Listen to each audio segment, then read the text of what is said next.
இந்த ஆன்லைன் சர்வீஸ்ல கலந்து கொண்டிருக்கிறவங்க ஒவ்வொருத்தரையும் கர்த்தர் ஆசீர்வதிப்பாராக. அன்பான கர்த்தருடைய பிள்ளைங்களே, இந்த உலகத்துல கர்த்தர் படைக்கும் பொழுது எல்லாவற்றையும் நேர்த்திய கிரமமா படைச்சாரு. மரம், செடி, கொடி, சூரியன், சந்திரன், நட்சத்திரங்கள் எல்லாவற்றையும் பார்க்கும் பொழுது எல்லாவற்றையும் நேர்த்தியா கிரமமா படிச்சுட்டு, ஆண்டவர் இவைகளெல்லாம் படிச்சோமே, நம்ம இவைகளை ஆளுக செய்ய மனுஷனை படிக்கலான்னு சொல்லிட்டு கர்த்தர் ஆதாமையும் ஏவாளையும் படிச்சாங்க.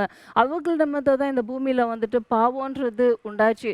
அவர்கள் வந்துட்டு பிசாசின் வார்த்தைக்கு செவி கொடுத்தது நிமித்தம் தான் இந்த உலகத்துல பாவம்ன்றது வந்துச்சு. அவர்கள் செவி கொடுக்காம இருந்திருந்தா இந்த உலகத்துல இந்த பாவம்ன்றத வந்திருக்காது மனுஷனுக்குள்ள. ஆனா எப்போ ஏவாள் வந்து பிசாசின் வார்த்தைக்கு செவி கொடுத்தாலோ அப்பவே உடனே இந்த உலகத்துல பாவம்ன்றது உண்டாச்சு. அந்த நாள் தொடங்கி பாருங்களேன், பூமியில பார்க்கும்பொழுது மனுஷர்கள் எல்லாருக்குள்ள அந்த பாவம்ன்றது பிறப்பிலேயே காணப்படுகிறது. ஒரு குழந்தைய பாருங்க, அந்த குழந்தைக்கு யாருமே எதுவுமே சொல்லி கொடுக்க மாட்டாங்க. ஆனா அந்த குழந்தை பார்க்கும்போது சின்ன வயசுலயே மறைக்கிற புத்தி, அவங்கக்கிட்ட வேண்டான்ற புத்தி, குடுக்காத புத்தி, அதெல்லாம் எப்படி வருதுன்னா, அவங்க ரத்தத்திலேயே அந்த சின்ன வயசுக்குள்ளவே அவங்களுக்குள்ள இருக்குது அந்த புத்திய. அப்ப யாருன்னா அவங்களுக்கு சொல்லிக் குடுத்தாங்களா? யாருமே சொல்லிக் குடுக்கல. உங்களுக்கு ஒரு வசனத்த நான் சொல்றேன் பாருங்க. யோவான் 8ஆம் அதிகாரம். நீங்க வாசிச்சு பாருங்க 3ஆம் வசனத்துல இருந்து. அந்த இடத்துல பாவியான ஒரு ஸ்திரீ விபச்சாரத்தினால ஈடுபட்டு, அந்த ஸ்திரிய கையும் மெய்யுமாக வேதபாரகரும், பரிசேயரும், பெரியோர் தொடங்கி சிறியோர் வரைக்கும் எல்லாருமா கொண்டு வராங்க. கொண்டு வந்து அவள அடிச்சு, அவள கல்லெறிந்து, அவள கொல்ல வேணும். அவள விடக்கூடாது. ஏன்னா மோசேயின் நியாயப்பிரமாண பிரகாரமா இவள கல்லெறிந்து நம்ம கொல்லணும்னு சொல்லிட்டு எல்லாருமா அவள பின்பற்றி அவள துரத்திட்டு வராங்க. அப்போ இந்த இடத்துல போதகர் கர்த்தராகிய இயேசு கிறிஸ்து ஒரு இடத்துல உட்கார்ந்து அவர் எழுதி கொண்டு இருக்கும் பொழுது அவளை கையும் மெய்யுமா பிடிச்சிட்டு வந்து கேட்குறாங்க, ஆண்டவரே, மோசேயின் நியாயப்பிரமாணத்தின்படி இவளை நம்ம தண்டிக்க வேண்டும்னு சொல்லிட்டு. அப்போ ஆண்டவர் சொல்றாரு, உங்களுக்குள்ள யாருக்குள்ள பாவம் இல்லையோ நீங்க இவளை அடிங்க, இவளை தண்டிங்கன்னு சொல்றாரு. அப்போ தண்டிங்கன்னு சொன்னதுமே சிறியோர் தொடங்கி பெரியோர் வரைக்கும் ஒருத்தரும் வந்துட்டு அந்த சகோதரியை வந்து தண்டிக்கிறது கிடையாது. அப்போ இந்த இடத்துல பாருங்க, சிறியோர் தொடங்கி பெரியவங்க வரைக்கும் பாவம்ன்றது எல்லா மனுஷருக்குள்ள காணப்படுகிறது. அப்போ பாவம்ன்றது ஒருவருக்குள்ள இல்ல. ஆண்டவருடைய வார்த்தை சொல்லுகிறது, மனம் திரும்புகிற ஒரே ஒரு பாவி நிமித்தம் பரலோக ராஜ்யத்துல மிகுந்த சந்தோஷம் உண்டாகுகிறதாம். அப்போ ஒரு மனுஷன் உண்மையா பாவம்ன்றது எல்லா மனுஷனுக்குள்ள இருக்கு.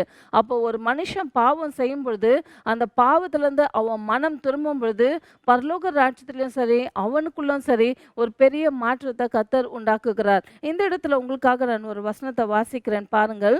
அவர்கள் ஓயாமல் அவரை கேட்டுக்கொண்டு இருக்கையில் அவர் நிமிர்ந்து பார்த்து, உங்களில் பாவம் இல்லாதவன் இவள் மேல் முதலாவது கல்லெறிய கடவன் என்று சொல்லி அவர் மறுபடியும் குனிந்து தரையிலே எழுதினார். புரிஞ்சுச்சுங்களா?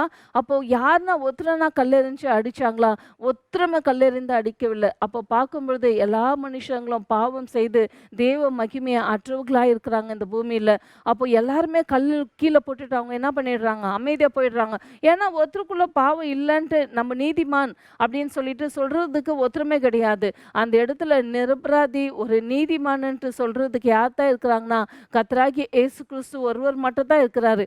இப்ப தண்டிக்கணும்னா கர்த்தராகிய இயேசு கிறிஸ்து ஒருவர் மட்டும் தான் தண்டிக்கணும். ஆனா அவரு என்ன தெரியுங்களா, அந்த ஸ்திரியை பார்த்து சொல்றாரு, இனி பாவம் செய்யாதே.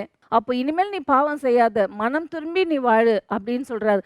அப்ப அந்த மாதிரி மனம் திரும்பி வாழுன்னு சொன்ன உடனே அவளுக்குள்ள ஒரு மாற்றம். புரிஞ்சுச்சுங்களா?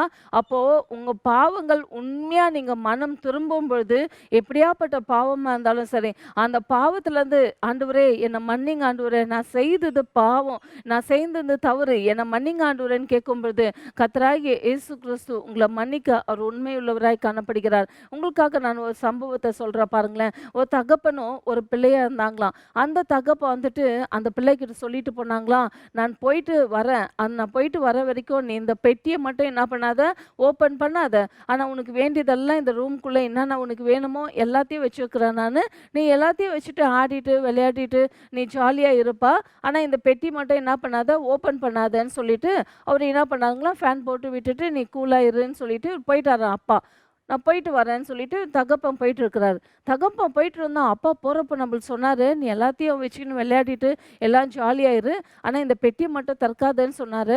அப்ப அந்த பெட்டிக்குள்ள என்ன இருக்குதுன்னுட்டு அந்த சின்ன பிள்ளைக்கு சொல்ல முடியாத ஒரு ஏக்கமா இருந்துச்சுங்களாம் அந்த மகனுக்கு. அத்த தான் பார்க்கணும், அத்த தான் பார்க்கணுன்ட்டு. இருக்கிற எல்லா பொம்மைங்க, ஆடுற பொருளு என்னென்ன இருந்துச்சோ அது எல்லாத்தையும் விட்டுட்டு, அவனுக்கு பார்க்க வேண்டியது அந்த பெட்டி தான் என்னாதான் இருக்கு, அந்த பெட்டிக்குள்ள என்ன இருக்குன்ற மாதிரி ஒரு ஏக்கம் இருந்துக்குது.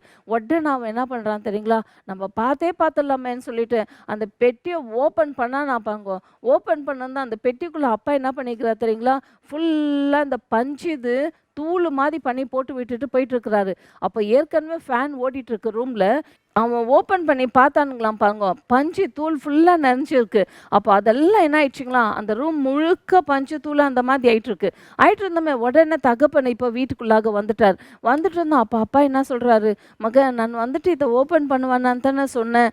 நீ எல்லாத்தையும் வச்சுக்கின்னு ஜாலியா இருப்பா. இத மட்டும் ஓப்பன் பண்ணாதன்னு சொன்னேனே."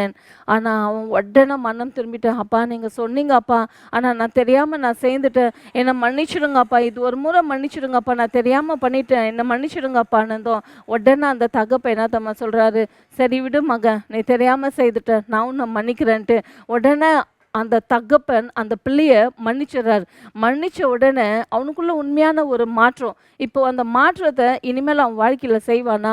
அவன் செய்த தப்ப அவன் மறுபடியும் செய்வானா?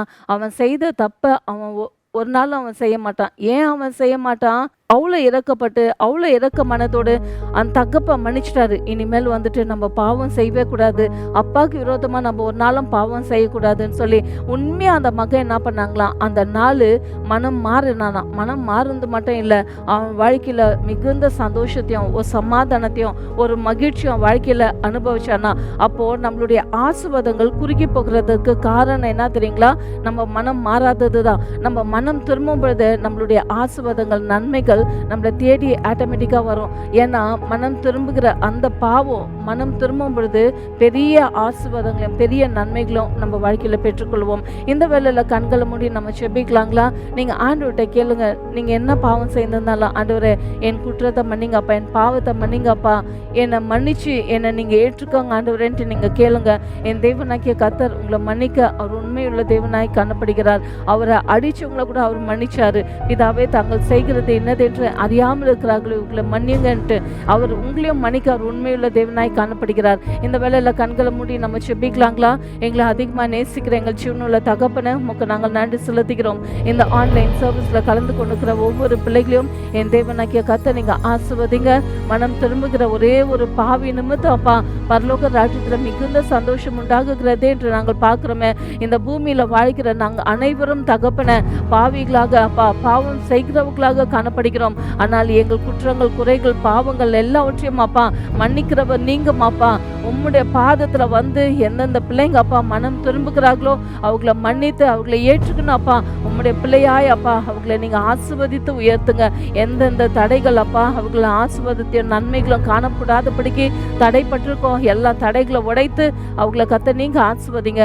இயேசுவின் நாமத்துல நாங்கள் செபிக்கிறோம் எங்கள் நல்ல பிதாவே, ஆமென். ஒவ்வொரு வெள்ளிக்கிழமையும் இரவு 7 மணிக்கு சந்தியா ஜெயராஜ் என்ற யூடியூபின் வாயிலாக கர்த்தருடைய வார்த்தை வரும். தொடர்ச்சியாக பார்த்து தேவனுடைய ஆசீர்வாதங்களை பெற்றுக்கொள்ளுங்கள். கர்த்தர் உங்களையும் உங்கள் குடும்பத்தையும் ஆசீர்வதிப்பாராக.